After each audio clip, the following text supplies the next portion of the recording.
வணக்கம் தோழர்களே, நான் உங்கள் தமிழன் சுரேஷ்.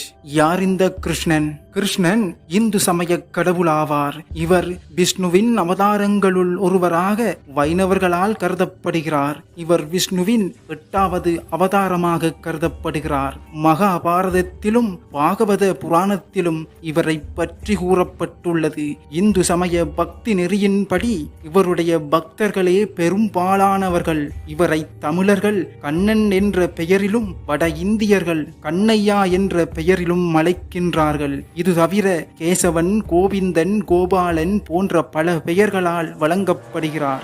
வருடம் தோறும் ஆவணி மாதம் அட்டமி திதி ரோகிணி நட்சத்திரம் சேர்ந்த நாள் கிருஷ்ணன் பிறந்த நாளாக கொண்டாடப்படுகிறது. கிருஷ்ணரின் கதைகள் இந்து மதத்தில் பரவலாக காணப்படுகிறது. அவை அவரை பல்வேறு கோணங்களில் சித்தரிக்கிறது. ஒரு தெய்வம் குழந்தையாகவும் குறும்புக்காரனாகவும்